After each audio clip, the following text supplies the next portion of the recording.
Internet.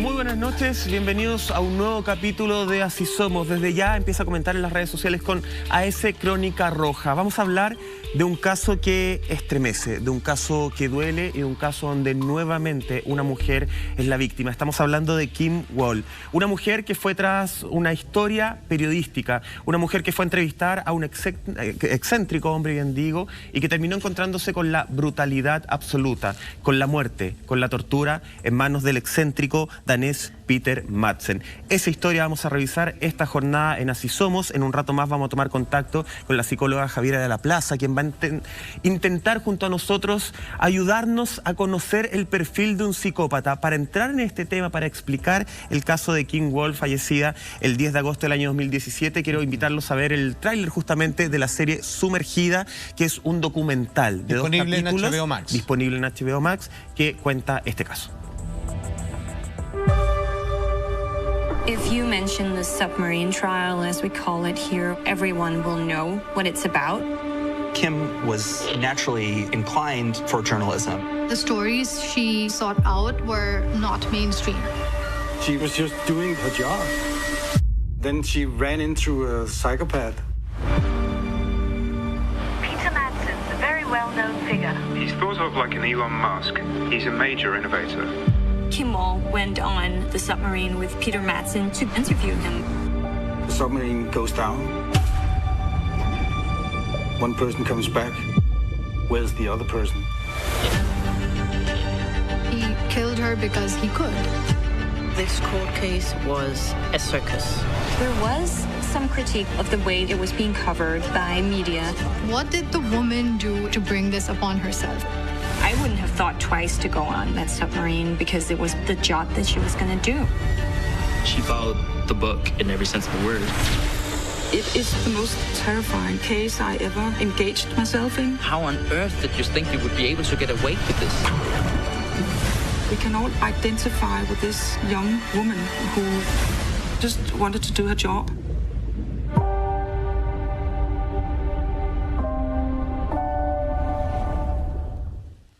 Ahí está sumergida la desaparición de Kim Wall, esta periodista independiente, que además, Juan de Salfate, entremos al tiro en el tema, no solamente impacta por la crudeza de su asesinato, que ya después vamos a entrar en detalle, sino que también porque esto se da en Dinamarca, un país que es de alguna forma donde esto no pasa. O sea, demócrata, ideal, feliz, donde todo es perfecto, donde la seguridad está garantizada de alguna forma. Está absolutamente garantizada. En varias oportunidades a lo largo de este documental, por ejemplo, aparece un policía, decía, estas cosas acá no pasan.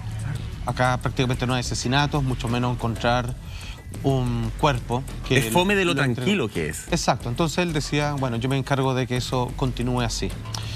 ¿Qué es lo que pasa? Acá, más tarde, cuando nos comuniquemos con nuestra querida psicóloga, hay dos cosas a analizar. Por un lado, lo que es la entereza de esta joven periodista de 30 años, que es independiente, que ha estado en los lugares más complejos dentro del planeta, desde Corea del Norte, ir a hacer un reportaje quisquilloso respecto al tema del vudú en Haití. Ha estado en un lugar donde hay desechos tóxicos radioactivos, etcétera, etcétera. Entonces estamos hablando de una mujer periodista independiente que cruza ciertas fronteras que alguien podría decir que atentan un poco contra su seguridad como persona. Y varias veces el documental lo dice, y valiente, porque en un mundo que todavía no se despoja de los problemas que hay de la diferenciación de género respecto a quién puede hacer qué cosa. Entonces, ella por un lado está como brillando con luz propia. Y por otro lado, está este excéntrico millonario que parece que es algo similar. Peter Madsen. Es alguien que se hizo el mismo, que construye submarino, no contento con eso, está con un grupo de personas haciendo un cohete para ir al espacio y pareciera que todo lo resulta y parece que tiene una vida completamente feliz, pero en realidad lo que terminamos entendiendo es que desde su infancia, porque esto tiene una raíz y una explicación, lo que está finalmente cocinando a fuego lento es cumplir una fantasía perversa y está viendo con qué mujer lo puede hacer, que es destruirle la vida en lo físico, en lo psicológico y en la existencia propiamente tal. Entonces es súper interesante ver cómo dos corrientes, dos personas exitosas que cruzan los límites, que se arriesgan, finalmente una es pura luz y la otra es la oscuridad misma. Es que este caso es súper crudo, es súper doloroso. Ver el documental, en lo personal, me generó una sensación de angustia súper grande por la crudeza de cómo se dieron las cosas, por la brutalidad. Y considerando que era una periodista tremendamente avesada, que como tú bien describías, Salfate, ella no tenía miedo de hacer su trabajo.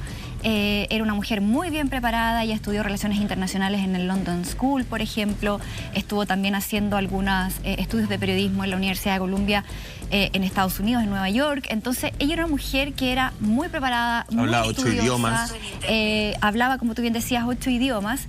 Y la verdad aceptaban es que trabajos de medios que no suelen tener freelance, como New York Times, como la revista Wired, que iba a ser claro.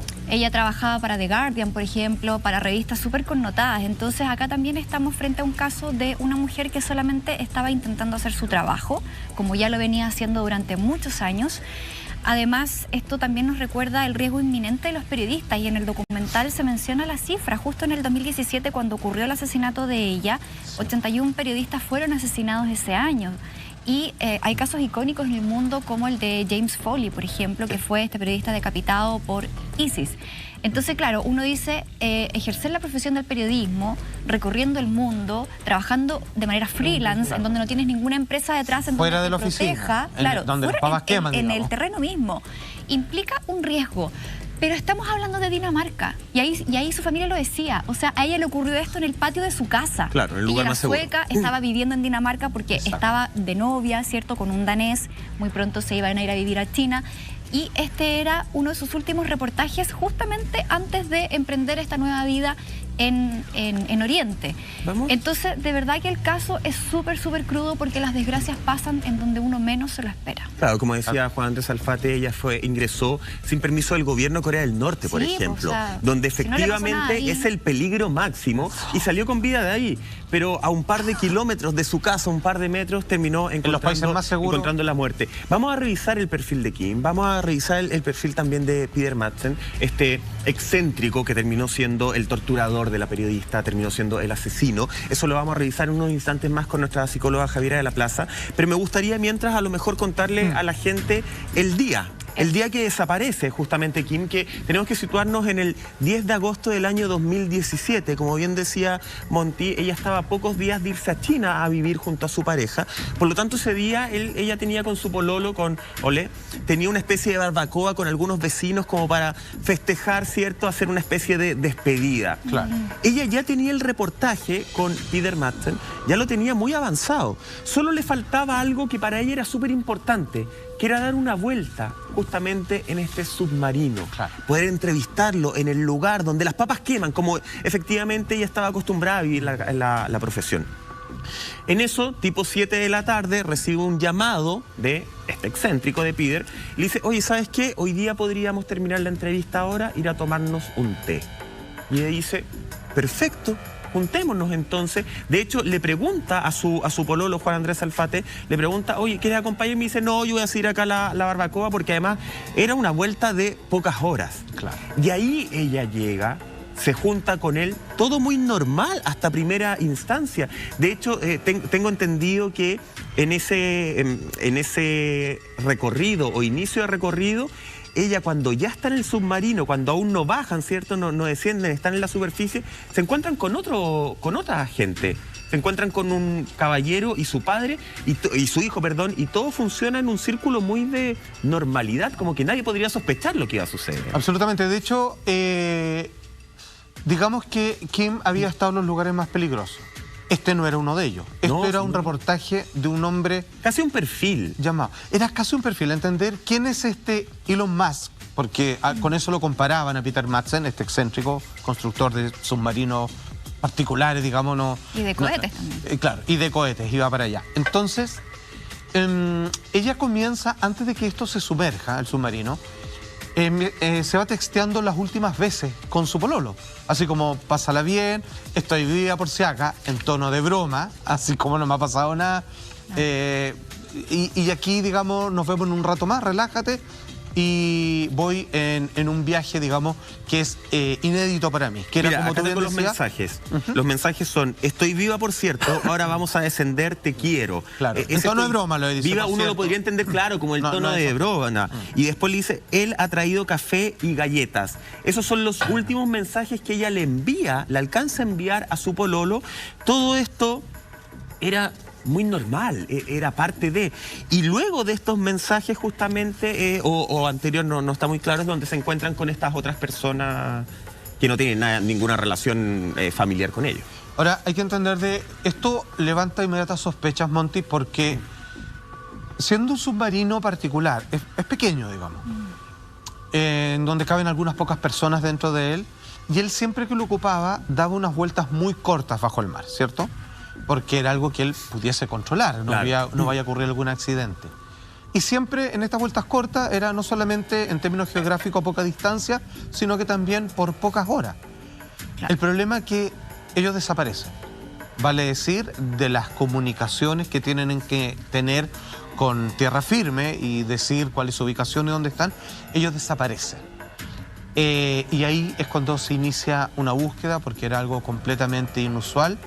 Y de ahí para adelante es donde comienza una historia completamente tergiversada, en donde Peter Madsen cambia 1, 2 y 3 veces la versión de los hechos, y donde 2 van en el submarino, pero solo finalmente regresa 1. Claro, ¿cuál era la noticia, el interés de Kim de hacer este reportaje, esta entrevista a Peter Madsen?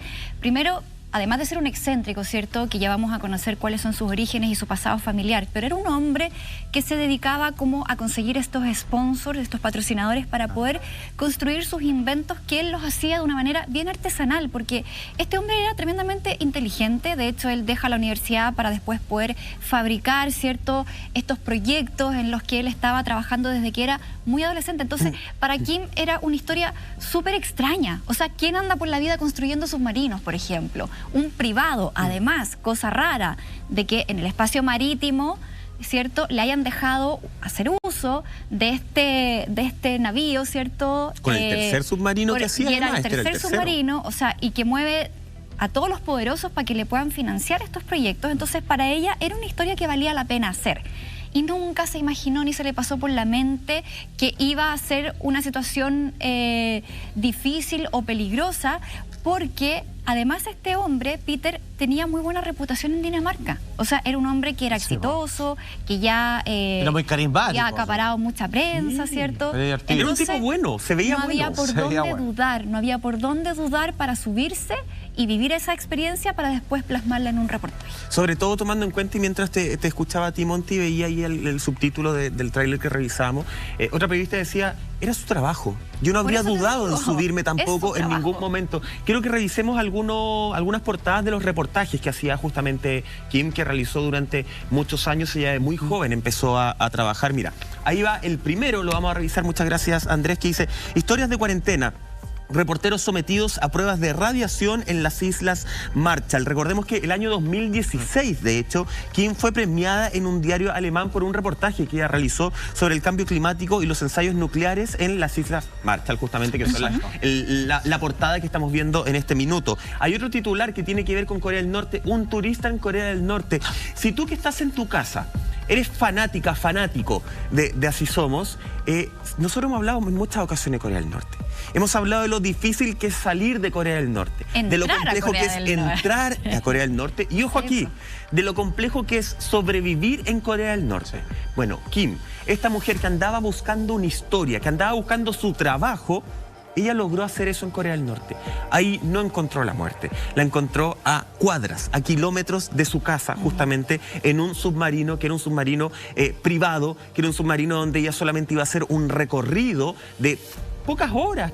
¿Cuánto era? 1 o 2 horas nomás. Era la guinda de la torta, era lo que le faltaba nomás para cerrar su reportaje. Claro, y ojo que nosotros, y con esto te doy la pelota a Salfa, nosotros estamos mostrando los reportajes un poco para que se entienda qué tipo de profesional era ella.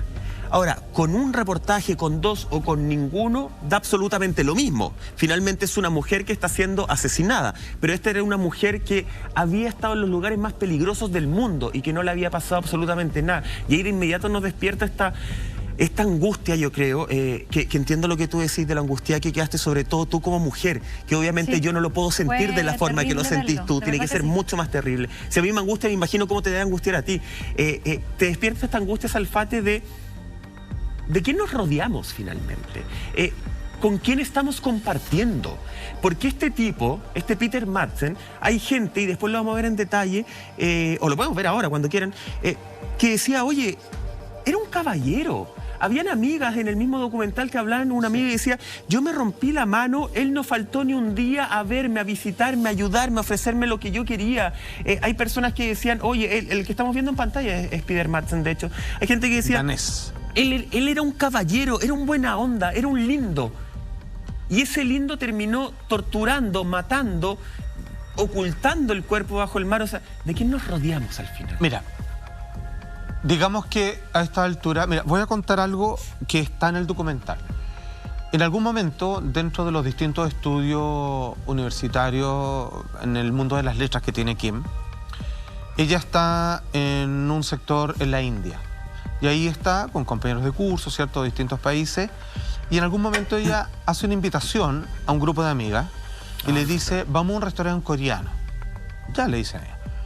Y se dan cuenta de que ella comienza a meterse en un barrio que nadie conoce, pero que todos saben, a propósito de lo que los locales le dicen, es que nunca se vayan a meter allá porque es peligroso. Entonces entran en un lugar donde está atiborrado de gente y donde los únicos que no son indios son ellos. Y la amiga empieza a pensarse que no deberíamos estar acá, o sea, esto es un error. Y se meten a un lugar que parece que está abandonado prácticamente, un edificio, un peladero. Y vamos a comer acá. Y esto es un restaurante, así que no hay nada.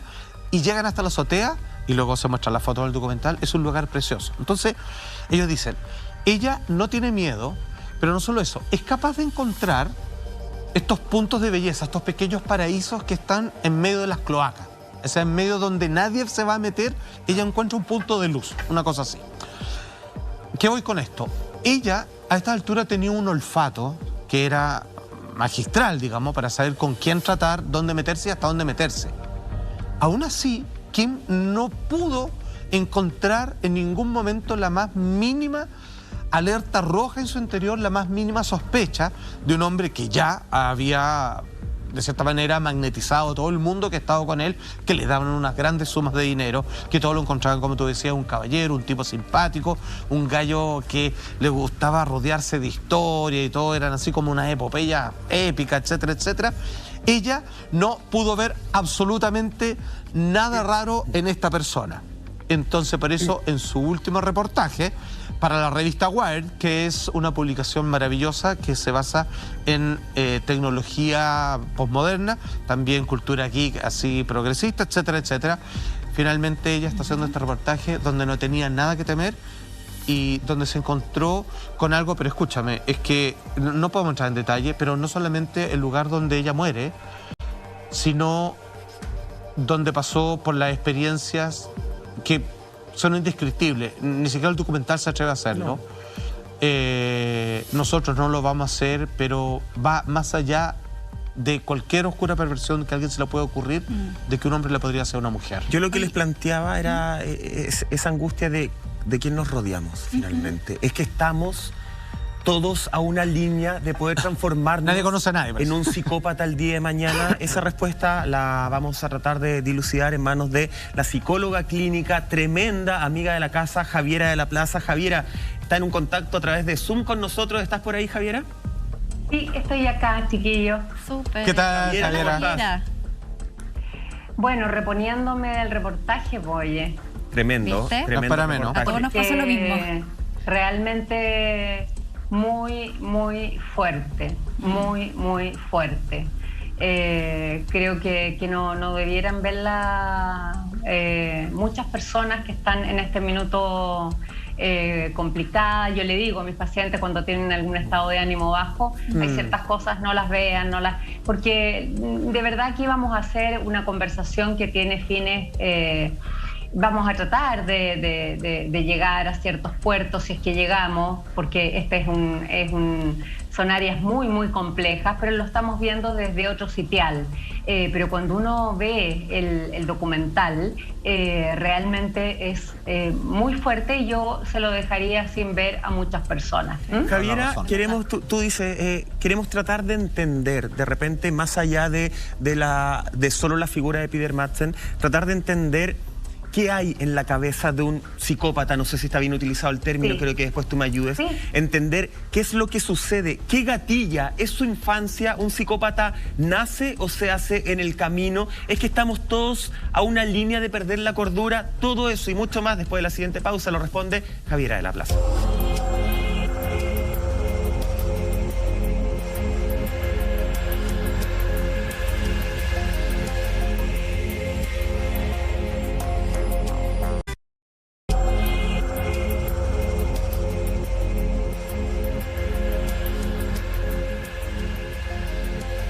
Ya estamos de regreso en Así Somos, AS Crónica Roja, para que comentes en las redes sociales. Estamos junto a la psicóloga clínica Javiera de la Plaza. Y Javiera, antes del corte yo te dejaba plantear varias inquietudes. Entre ellas, si un psicópata nace o se hace, porque si uno se va al perfil de Peter Madsen, de alguna forma uno dice, a ver, era un niño que se crió con un padre que había trabajado en la Alemania nazi, ¿cierto? De hecho, construyendo como búnker. Era guardia de los centros de concentración, de los campos de concentración. Claro. Era un padre que se habla con una enseñanza brutal, era violento. A los 6 años, ¿cierto? El padre con la madre se separan y Peter se va a vivir con su padre. Con 26 años de diferencia tenían. Tenían 30, creo. Pero él a los 6 años se queda viviendo solo con el padre, y parte de las cosas que decía en el documental es que él decía que su mamá era una estúpida. O sea, así trataba a su madre a los 6 años, él. Que uno podría decir... Así le enseñaron. Así le enseñaron, y hay una especie de odio hacia las mujeres. Javiera, ¿un psicópata se nace, es parte o es víctima desde la infancia de las circunstancias? ¿Cómo podríamos ir definiendo eso?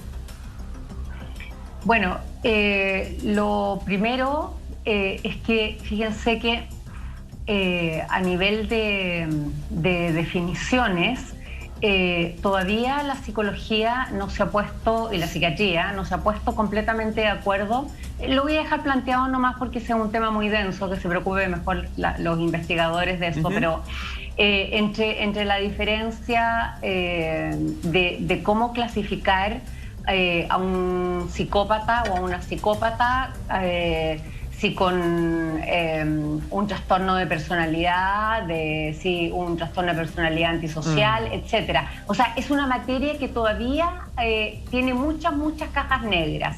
Pero lo que se ha visto en términos de conductas psicopáticas, hablan en primer lugar de que el cerebro de un psicópata o una psicópata no es igual funcional y morfológicamente al de una persona normal. O sea, ya hay diferencias que se están estudiando que tienen que ver con el sistema de la interconexión entre lo cognitivo y lo emocional. Hay una desconexión y hay una merma, por supuesto, en el área de la empatía absoluta, o sea, toda la parte de emociones muy bajas, y también hay una merma con respecto al área de sentir culpa o remordimiento. Eso tampoco está. No, entonces, o sea, no es que no esté, sino que está muy mermado. Entonces, fíjense que en la psicopatía se dice que los psicópatas y las psicópatas sienten, o sea, entienden los sentimientos, los pueden leer en otra persona, los pueden entender, los procesan. ¿Saben lo que no pueden hacer? ¿Qué cosa? No los pueden experimentar. Y ahí sonamos. Qué peligroso eso. Está la característica central, más allá de las disquisiciones de clasificaciones, pero está algo que es unánime, es que la persona psicópata no tiene la posibilidad de ser empática, no tiene la posibilidad de ponerse emocionalmente en el lugar de otra persona, porque eso no lo tiene en sí misma. Entonces no puede experimentar sentimientos. Entonces, todo lo que hace, lo hace a veces, dependiendo de los grados, ¿no es cierto?, intelectuales, que también es una falacia pensar que todos los psicópatas son o muy inteligentes o muy... No, hay de todo, pero la verdad es que no actúan muy bien y se pasan la vida casi actuando, ¿ya? Pero no sintiendo, porque no tienen esa posibilidad. Javiera, entendemos que otra de las características, simplemente por enumerarlas, tiene que ver con la instrumentalización de las personas y con una sensación de superioridad con respecto a los demás, donde parecen, digamos, de que tienen libre disposición de hacer con el resto lo que más les plazca. Entonces, déjame hacer una pregunta, ya que ha planteado esto Michael de manera muy interesante. Mediáticamente, nosotros hablamos de un psicópata porque termina matando a alguien. Hay muchos psicópatas por ahí, no tenemos idea, y que han logrado contenerse no matando a alguien, pero hay personas que en estos momentos están acompañados por un psicópata y lo sospechan, pero no hacen nada al respecto porque son manipulados por psicópatas y se casan con ellos y viven hasta el día final de su existencia, y como nunca mataron a nadie, no pasan de ahí, son brillantes en su trabajo o no, pero realmente hay más psicópatas a nuestro alrededor de lo que somos capaces de confesar, quizá. Pucha, qué brillante tu pregunta, porque mira, hay psicópatas que tienen un perfil que es un perfil mucho más bajo, que se llaman los psicópatas integrados, ¿ya? Oh, entonces, miren la peligrosidad, porque sí, es mucho más sutil todavía. Entonces, esos psicópatas integrados viven una vida, entre comillas, normal para afuera, claro. Se casan, pueden ser muy exitosos en lo que hacen, pero son los que uno llama, por ejemplo, que tenemos un dicho chileno, que son como los estafadores de cuello y corbata, ¿me comprendes? O sea, siguen estafando, siguen haciendo cosas que tienen que ver con el que les da lo mismo, porque lo que tú decías, claro, ellos cosifican a las personas, pero son funcionales. Pero son funcionales. Entonces, esa persona se puede dar en todos los ámbitos, para no ensañarse con ningún ámbito, pero se pueden dar en los ámbitos empresariales, políticos, artísticos, cualquiera.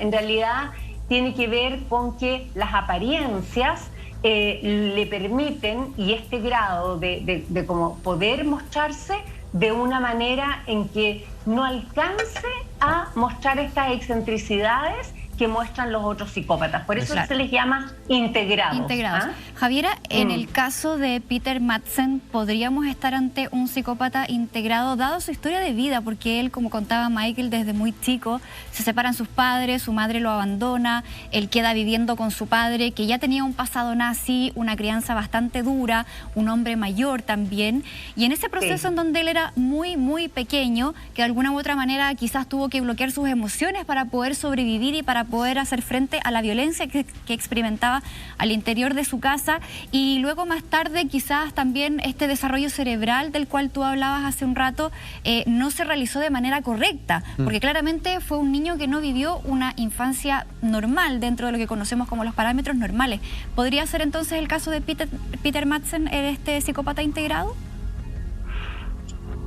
Mira, yo pienso que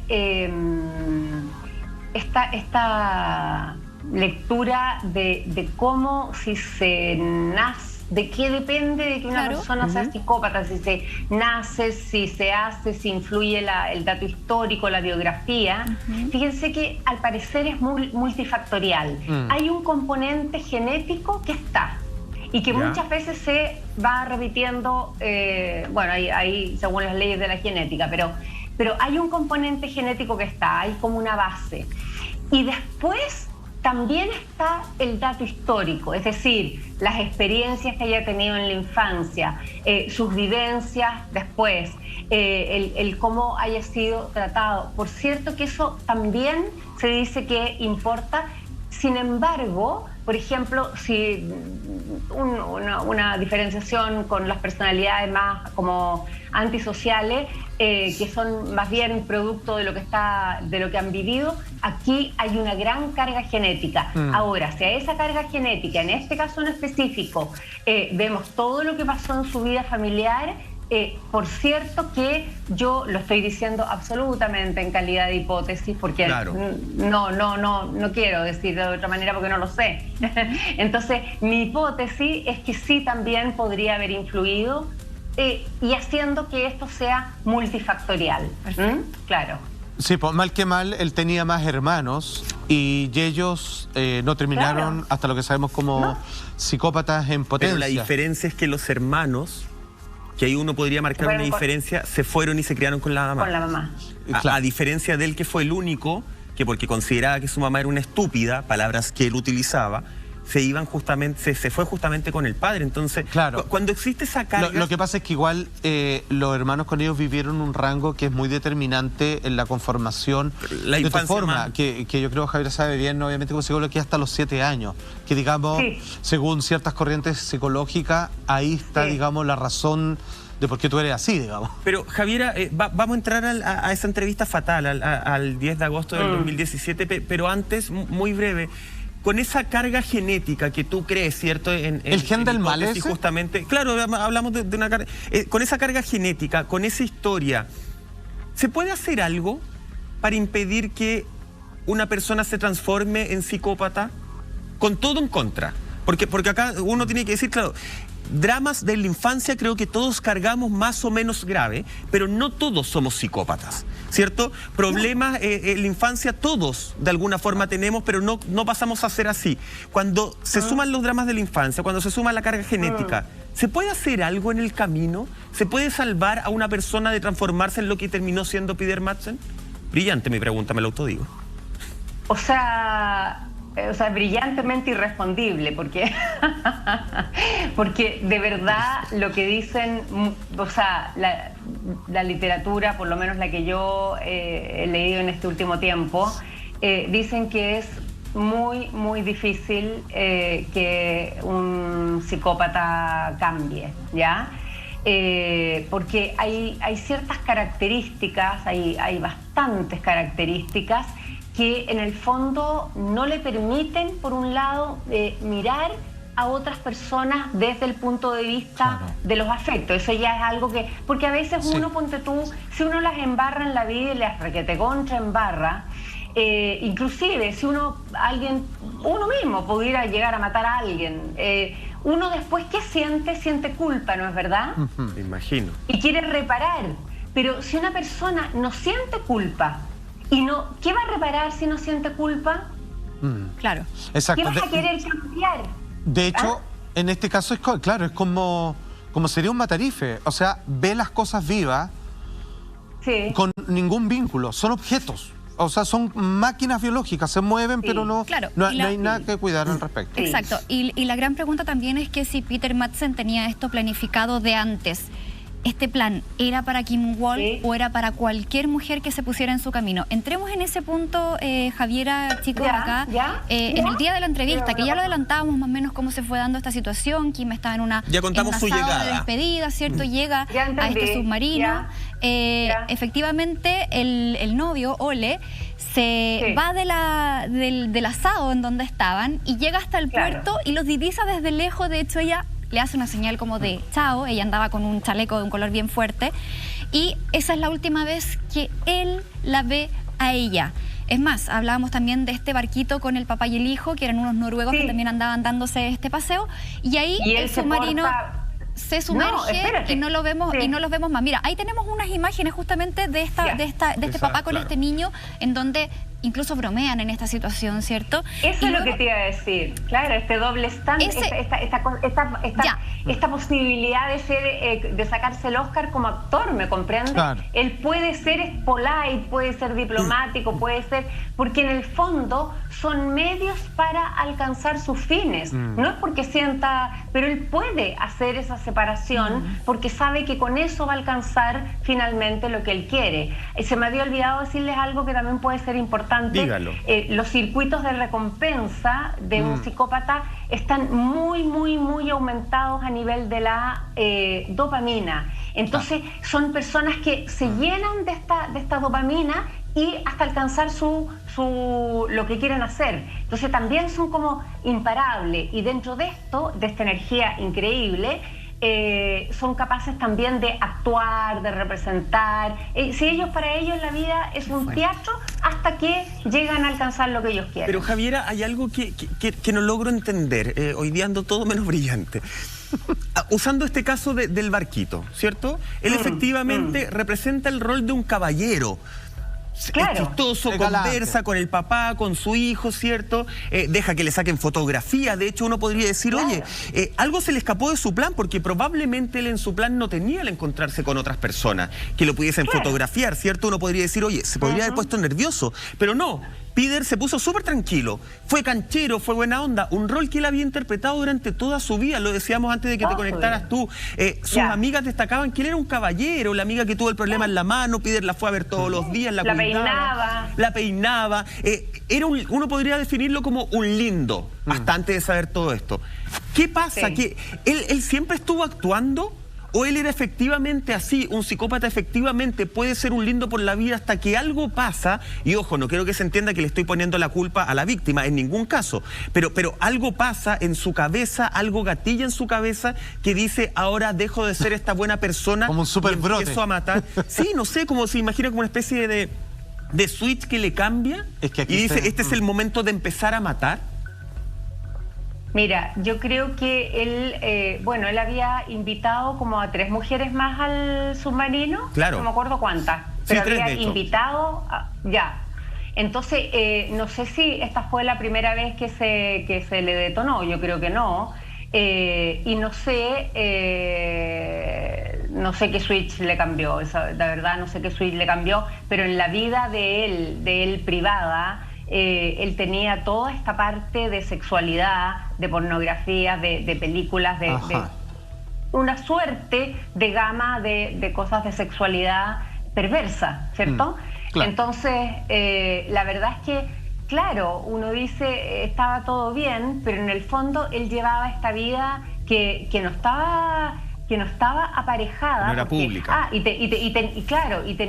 también se dice que tenía muchas fiestas con cosas fetichistas, etcétera. Sí. O sea, tampoco era una vida parejita por fuera. No estoy enjuiciando eso, sino que, pero no era una vida completamente todo nada. Claramente estaba en busca de cruzar ciertos límites y vamos a explorar eso, Javiera, pero antes quiero mostrarle a la gente en la casa lo que fue el recorrido, que está más allá de lo que habitualmente él hacía, ya sea acompañado solo dentro de su submarino. De ese 10 de agosto. De ese 10 de agosto, donde es la entrevista final, la guinda de la torta para coronar este artículo de parte de Kim.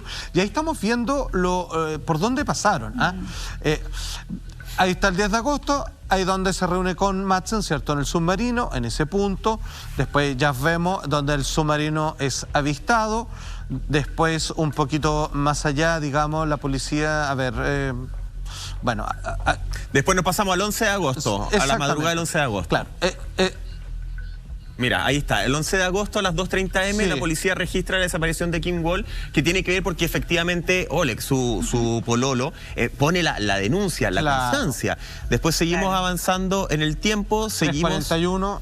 Claro, es que ese es del 21 de agosto. Después tenemos a las 11 am, a las 10:30 am, avistan el submarino desde el faro. Está como complicadas las horas por eso. Sí. Ahí es cuando ven el faro. Y cuando él da la primera versión, de alguna forma, porque después con Pider dice, estamos bien, ojo, porque al principio habla en plural. Después tenemos a las 11 am, donde se hunde, él dice, estamos bien, y de repente se empieza a hundir este submarino. Exacto. Y Pider salta y se defiende. Y eso es algo clave, porque de hecho la comandante naval, que es una tremenda mujer dentro de toda esta investigación. El mejor persona dentro del... es que se lleva toda la razón. Es lo mejor del documento. Dice, es muy raro, porque un submarino no se hunde así. Claro. Así lo hunden intencionalmente. Él lo cuya los tecnicismos. Y después teníamos en el cuadro, Andrés, el 21 de agosto justamente, que es otra fecha importante. Donde encuentran el torso. Donde encuentran parte del cuerpo de Kim Wall. Déjame plantearle, mira, Javiera, nosotros acabamos de ver en esta carta sinóptica el recorrido de lo que fue la última vez que vemos con Kim con vida, y luego todo el armado, el entinglado que él hace para presentar una versión que al principio parecía coherente, pero después lo va cambiando cuando lo van pillando en sus mentiras. sin entrar en detalles, nosotros sabemos que todo ese tiempo que estuvo desaparecido, quien debió haber vivido un infierno cuyos detalles, digamos, van a quedar en la más absoluto subconsciente, digamos, y infierno laberíntico mental del victimario.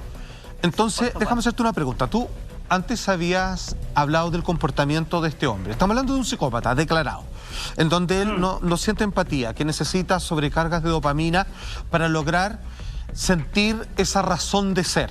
Entonces, aquí me da la impresión, tú me dices si me equivoco o no, que estamos con un serio problema, porque él ya había logrado a estas alturas del partido que todos los focos se dirigieran a él. Era famoso, era una pequeña estrella en su país, hacía submarinos, hacía cohetes, y en la intimidad estaba buscando lineamientos más perversos, digamos en el sentido de que es una versión trastocada de la normalidad, digamos, ni malo ni bueno, es simplemente una perversión. Expliquemos que cuando hablé de perversión... Voy al tiro para terminar con Javiera. Entonces, ¿qué es lo que pasa? Cuando él ya tiene todo esto resuelto, lo que hace es lo que le falta: cruzar el siguiente límite. Y es por eso que él planifica una muerte dentro de un acto sexual, porque esto es así como quería conquistar la luna, quería conquistar la profundidad del océano, quería llegar al máximo nivel con un ser humano y tratarlo como él pensaba que tenía el permiso, juntando el máximo placer con el máximo dolor de otro. Fíjate que lo que tú estás diciendo, yo también lo he pensado así, lo pienso así. Creo que él ya había llegado como a una marca alta en donde él podía sentirse bien. Acordémonos del narcisismo, ¿no es verdad? Que necesitan sentirse, los narcisos y narcisas necesitan sentirse bien en el top, porque se dice que detrás de un narciso hay una persona insegura, entonces siempre tienen que estar así como en el top.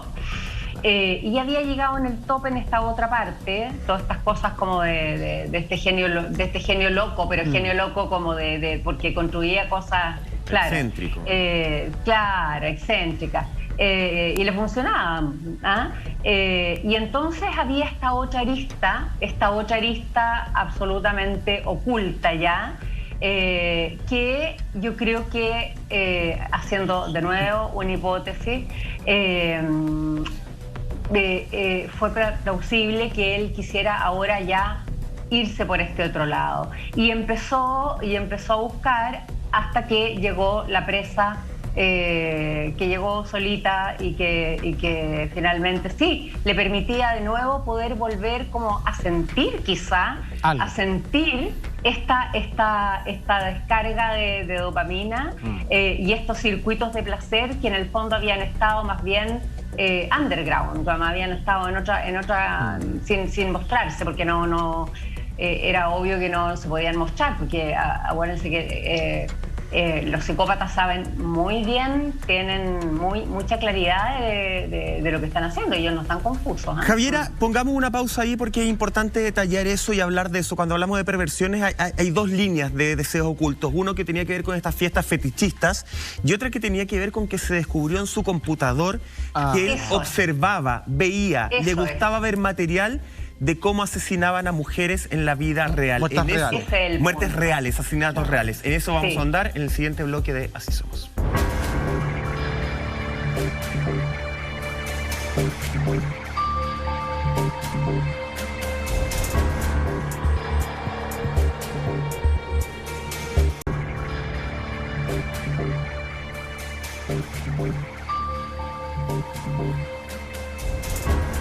Ya estamos de regreso en este capítulo de AS Crónica Roja, capítulos que son necesarios hacer, pero que duele profundamente hacerlos, porque nuevamente además hablamos de que una mujer es la víctima, una mujer que solamente estaba buscando una historia periodística. Cuando ya se hunde, ¿cierto?, este submarino, toman detenido de alguna forma, lo llevan a la policía y estamos viendo imágenes de recién encontrado Peter Madsen. Claro. De hecho, va camino al auto policial con esta mantita por el frío, porque se tiró al agua. Justamente hay expertos que dicen que si uno le hace un acercamiento ahí, se notan rastros de sangre, sangre que tenía en su rostro. Exacto. Él, luego de ser encontrado y siendo puesto a disposición de la policía. Él entrega 3 versiones en 3 tiempos distintos. Se las voy a resumir muy rápido. La primera versión la da el 11 de agosto, o sea, el día que lo encuentran a él, donde él dice que a eso de las 22:30 horas del 10 de agosto, él dejó a Kim en un embarcadero cerca de un restaurante. En un muelle, claro. Una versión que fue desmentida rápidamente porque las cámaras, ese restaurante tenía cámaras, y las cámaras demostraron que nunca Kim llegó a ese lugar. La segunda versión la entrega el día 12 de agosto, es decir, al otro día, donde dijo que la periodista había muerto porque le había caído una escotilla de 70 kilos en la cabeza, que él se puso muy nervioso. Y le generó una fractura en el cráneo. Claro, e hizo una especie de funeral marino, que se había puesto muy nervioso. Y la tercera versión la entrega en octubre, cuando encuentran el cráneo, la cabeza de Kim, y se dan cuenta que no tenía ningún golpe, ninguna fractura, y ahí entrega otra versión, Javiera, que dice que Kim había muerto atrapada en el compartimiento de los motores, intoxicada por monóxido de carbono. Que no explicaba por qué no estaba el cuerpo íntegro de Kim, digamos, cuando claro, se ahí deshizo de ella. uno tendría que haber empezado a mezclar como las teorías, el funeral y qué sé yo. Esto a simple vista, psicológicamente hablando, ¿qué nos puede decir de Peter Madsen? Porque yo desde la ignorancia digo, este caballero como que, claro, lo tenía premeditado, pero nunca tuvo un plan posterior, como que su satisfacción, su momento, su plan, su idea, llegaba hasta la tortura, violación y asesinato. Pero el después como que se le escapa entre tantas versiones. ¿Qué te dice a ti como psicóloga? Leyendo las características y repasando las características de los psicópatas, creo que puede estar ligado a que ellos piensan que las cosas siempre les van a resultar bien. No tienen otra posibilidad. Entonces, como todo le iba a resultar bien, no tenía que tener planes B, C, D, no sé, o sea, es como, esto iba a salir, inclusive tenía todo tan premeditado con estas cosas que, bueno, que para que no se notara el cuerpo en el agua, en fin. Entonces tenía todo tan calculado que las cosas le iban a salir bien. Y eso, o sea, esa mente, más un narcisismo de que todo está bien, más que no... Entonces, la verdad es que era como, casi como, no sé, pues deshacerse de un paquete y hacerlo bien y le iba a salir bien, y no se lo cuestionó. Claro. Y cuando empiezan a cuestionárselo, como que decae cognitivamente bastante su respuesta, su nivel de respuesta, ¿te fijas? Porque hay una que, o sea, básicas y muy poco creíbles para su nivel de inteligencia. ¿Ah? De hecho se ve cuando lo rescatan, ¿cierto? Él saluda, hace un gesto como que está todo bien, y ahí llama la atención de todas las policías y la prensa que estaban en el lugar, porque era evidente, o sea, fueron 2 personas, volvió solo una. Y desde ahí que se sospecha de su implicancia en un posible homicidio. O sea, así de rápido actuó la policía. Me quería detener en 2 cosas. Primero, todas estas versiones que hablaba Mike, en el juicio dice que las esgrime para proteger a la familia. Sí. O sea, ya te les estaba diciendo que el caso era tan crudo que para evitar tanto detalle, él había decidido dar estas versiones para no hacerle daño a sus familiares. Y lo otro también que me llamó la atención, Javiera, y aquí no sé si como mujer coincides conmigo, pero estamos ante un caso que fue súper polémico, tuvo mucha cobertura mediática porque, insisto, estamos hablando de Dinamarca, un país en donde estas cosas suelen no ocurrir. No pasan, por lo tanto, la atención fue inmediata y fue muy grande de medios nacionales e internacionales. Pero de inmediato se empezó de alguna manera a culpar a Kim. De hecho, le criticaron su vestimenta. Dijeron, ella fue vestida a esa entrevista como para ir a una cita y no como para ir a hacer su trabajo. Y además la prensa, durante esta cobertura, remarcaba la importancia de que este excéntrico haya hecho lo que hizo, más que la importancia de que una mujer inocente haciendo su trabajo haya sido asesinada. No sé también cómo se puede entender en una sociedad que es del primer mundo que haya tenido este ángulo la cobertura de este caso. Bueno, te encuentro razón. En estricto rigor no hay por dónde ni siquiera pensar en hacer esas consideraciones. O sea, además ella era una profesional que tenía todo todo un dato histórico de que ella era una mujer osada, una mujer valiente, una mujer que llegaba hasta el final, que yo creo que debe haber tenido una tolerancia, un umbral mucho más alto al peligro, digamos. Y también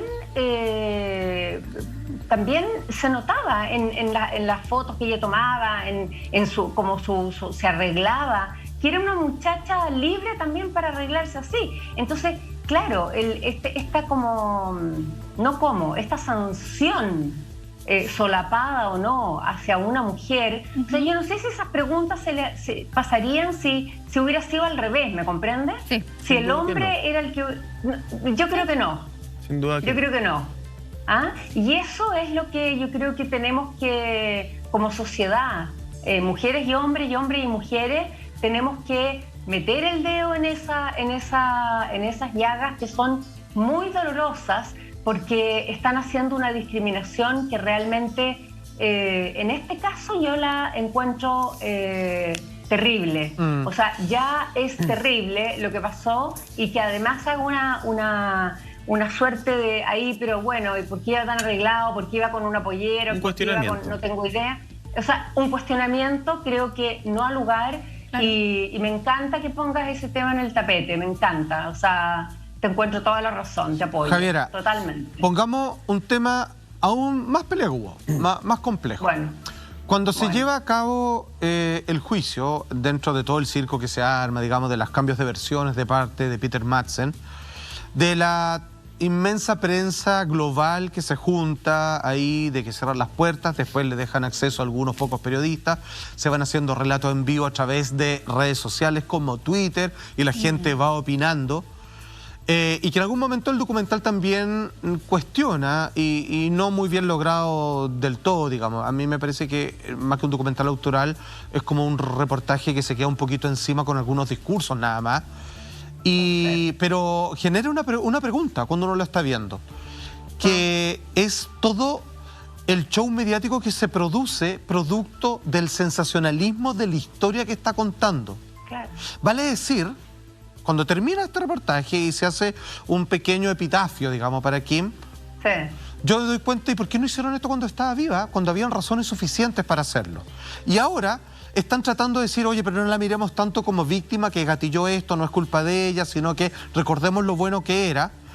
Al final pareciera que las personas, cuando ven un accidente en la calle y disminuyen la velocidad de su automóvil para ver bien qué pasó, no lo hacen para ver en qué pueden ayudar, lo hacen para ver algo extraordinario. Entonces, no puede ser que este documental, bueno o malo, o este caso en general, debiera funcionar como un espejo para que tú te preguntes por qué te interesan estas cosas, para que te remueva y se ajusten tus engranajes de empatía, ético, de rehumanización, por último, porque pareciera que estas historias, así a calzón quitado, nos gustan y nos llaman la atención porque mantienen atado, amarrado, o le damos una galletita al demonio del psicópata en potencia, o de los límites que nadie de nosotros acá presente ha cruzado, pero que en ciertas circunstancias podríamos cruzar. Sí, claro. Claro, sí. Yo creo que a ver, yo creo que las personas, los seres humanos, muchas veces viven a través de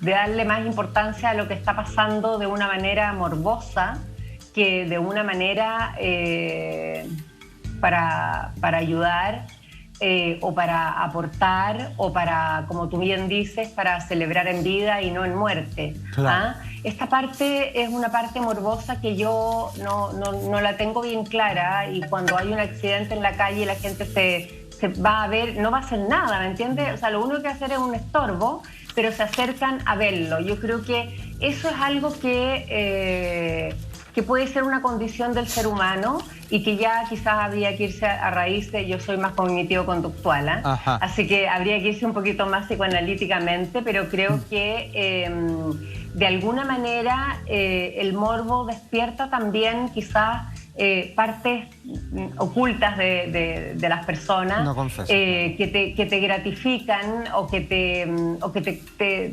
resuelven esta como curiosidad, que es como un poco borderline con lo medio perverso, medio malévolo, porque en el fondo también uno tiene como casi siempre en la vida, uno tiene una gama de posibilidades, pero así como en lo todo o nada, uno tiene también la posibilidad de irse más hacia el lado de crecimiento espiritual, de ser mejor persona, de fijarse más en si alguien podría estar en riesgo, de cuidar más a los suyos, de cuidarse más uno y también de tratar de comprender más el comportamiento humano. Esa es mi bola como psicóloga, pero hablando... Pero ese es el punto, Javiera. Yo no me estoy disparando en el pie, simplemente quiero plantear que nosotros abrimos estos espacios, que lo conversamos antes de iniciar el programa, porque nos interesa entender la naturaleza humana. O sea, no estamos llevando esto porque es lo más escándalo en términos de asesinato, sino porque queremos entender cómo alguien llega por un camino hasta acá, la víctima y el victimario. O sea, cómo se juntan y cómo podemos hacer algo al respecto. Pero es tan complejo, yo escuchaba a la Javiera y es tan complejo tomar el camino de la luz, como es complejo el ser humano en general.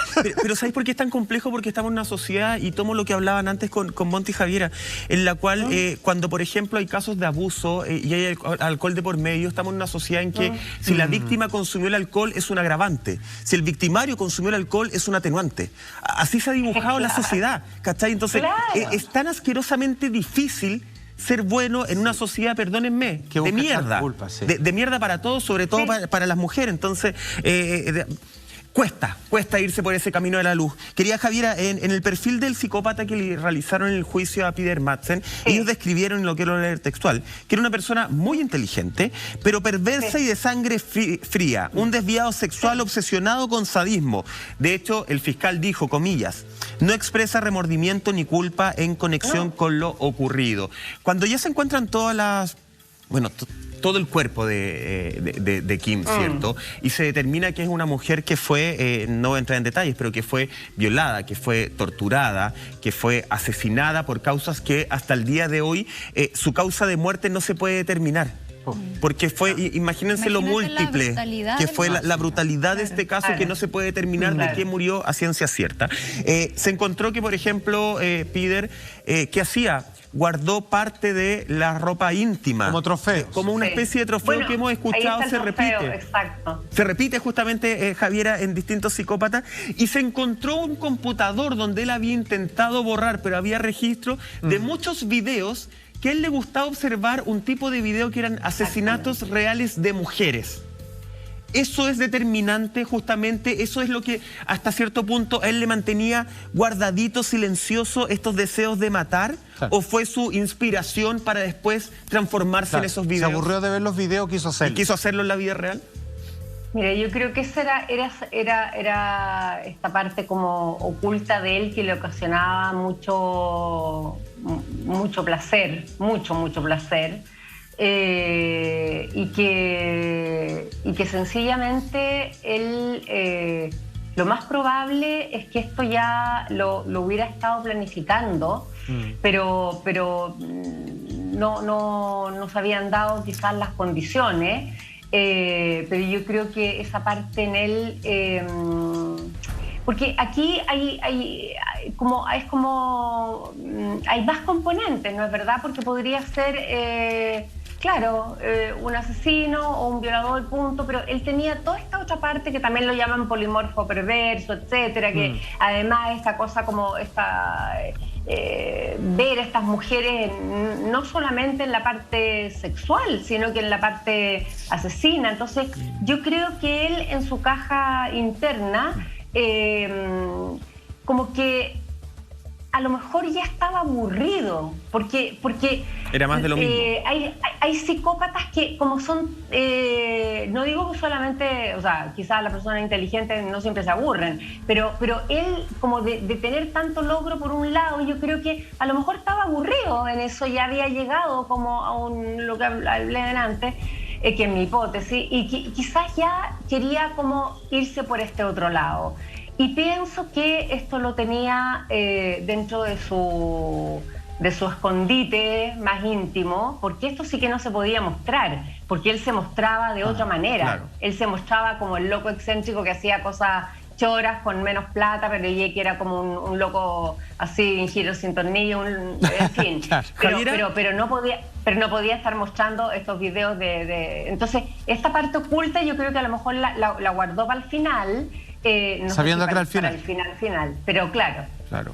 Qué difícil entender todo esto, esta especie de fragmentación. Me imagino que muchos padres nos están viendo y que tienen a lo mejor adolescentes que están en la época de exploración sexual. Y dentro de la exploración sexual, de repente los niños, los adolescentes, buscan en internet realidades que no existen, y ahí se pueden encontrar con videos tremendamente violentos. Conversemos de eso, ¿te parece, Javiera? Después de la siguiente pausa, donde también vamos a hablar de esta cadena perpetua que se le entrega a Peter Madsen y de la confesión final, por supuesto. Estamos viendo cadena perpetua para el danés que descuartizó a una periodista sueca en su submarino. Todo eso y mucho más después de la siguiente pausa.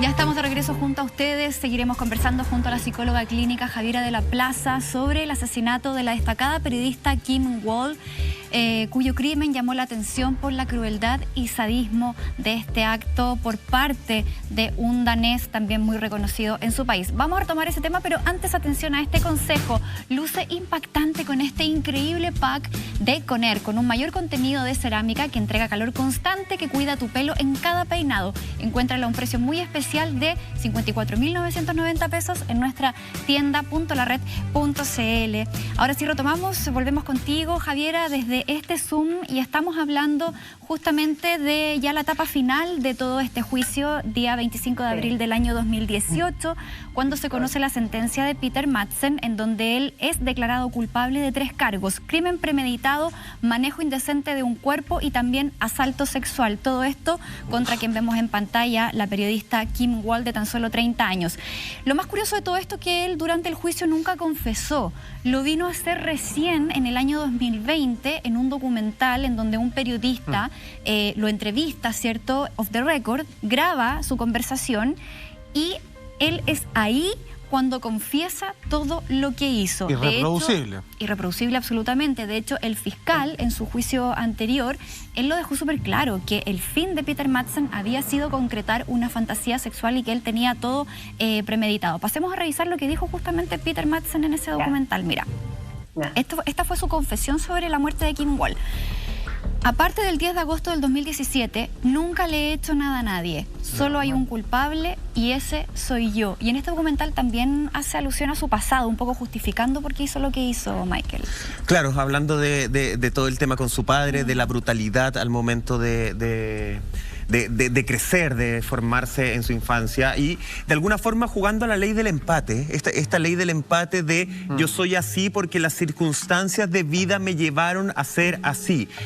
Javiera, antes de irnos a la pausa, yo te preguntaba cómo se puede manejar el tema, ya más allá de Peter, el tema de la exploración sexual de los adolescentes, que buscan muchas respuestas de repente en redes sociales y se encuentran con videos que, digámoslo, en internet se encuentra un montón de brutalidad sexual. Con crueldad incluida. No sé si al nivel libre de lo que a Peter Madsen le gustaba, pero hay videos de todo. ¿Cómo se puede manejar eso para evitar que los hijos se acerquen a un tema así?